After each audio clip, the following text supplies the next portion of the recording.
প্রেসিডেন্টের যে মূলত কোনোই দায়িত্ব নাই তা নয়।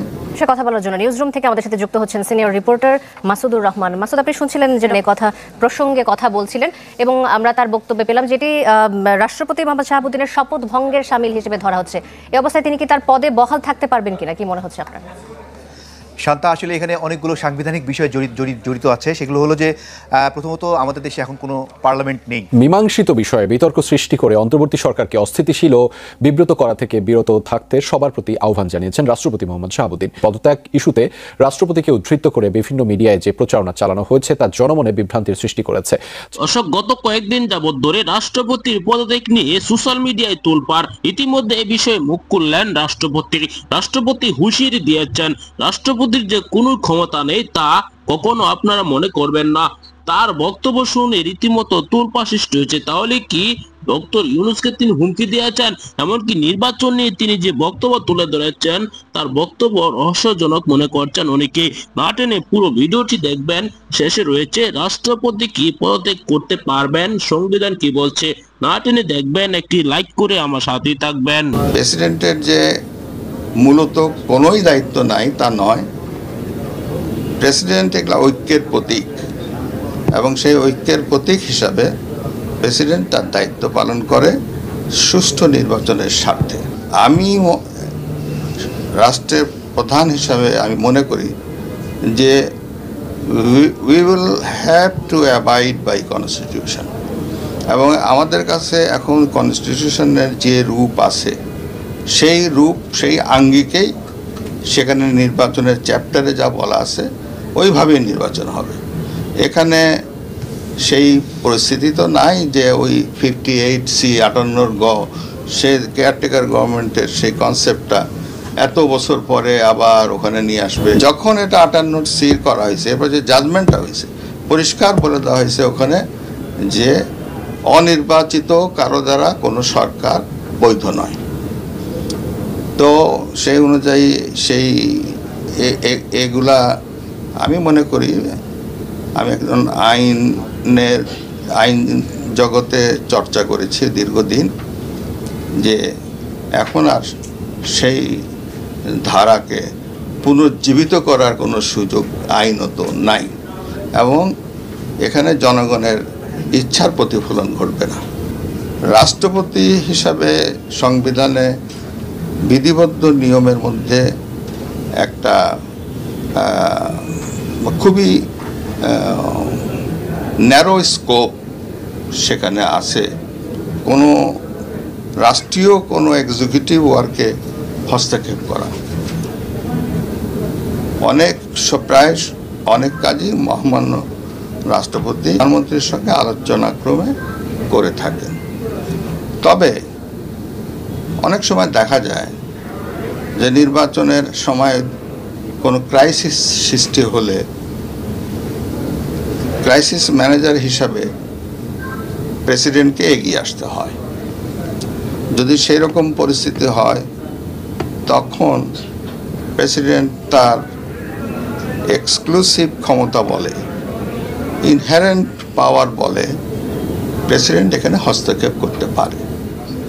কাজেই প্রেসিডেন্টের যে মূলত কোনোই দায়িত্ব নাই তা নয়।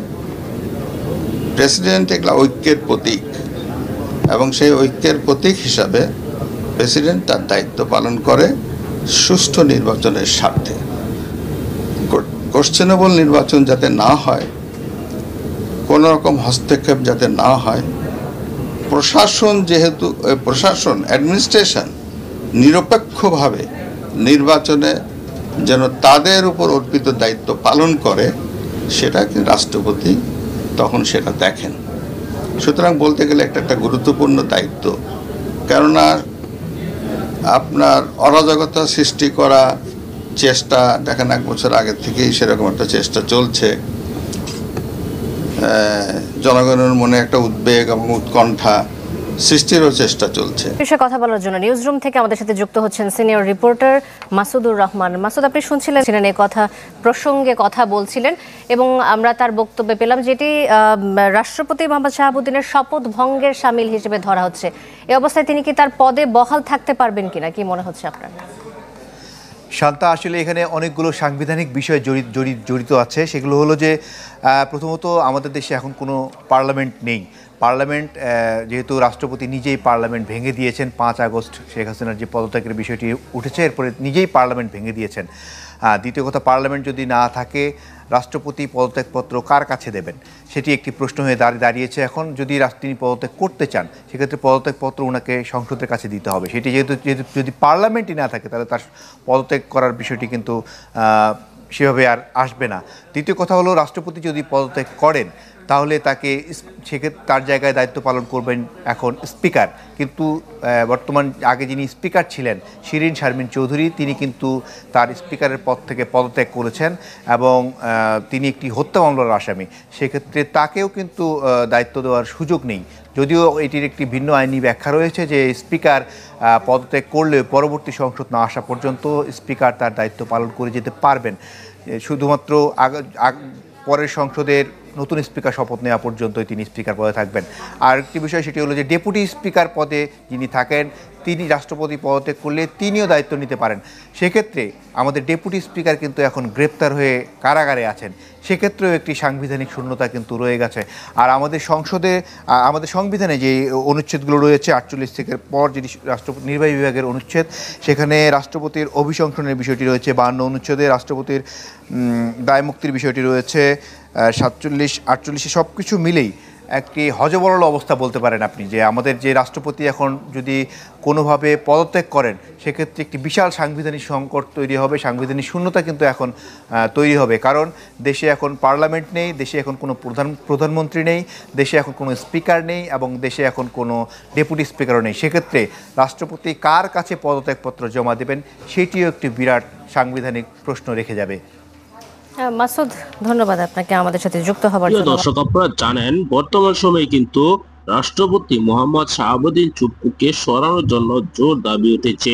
অনেকেই মনে করছেন রাষ্ট্রপতি মোহাম্মদ শাহাবুদ্দিন চুপ্পু তিনি ষড়যন্ত্র করছেন আওয়ামী লীগকে আবারও ক্ষমতা আনার জন্য। পিনাকি ভট্টাচার্য এ বিষয়ে জোর দাবি তুলেছেন যেন খালেদা জিয়াকে রাষ্ট্রপতি বানানো হয়। বাংলাদেশের প্রথম নারী প্রধানমন্ত্রী, এমনকি বাংলাদেশের এখন প্রথম নারী রাষ্ট্রপতি হবেন খালেদা জিয়া। তার প্রস্তাবে কিন্তু অনেকেই মত দিচ্ছেন, অনেকেই বলছেন যেন সাংবাদিক মাহমুদুর রহমানকেও রাষ্ট্রপতি বানানো হয়।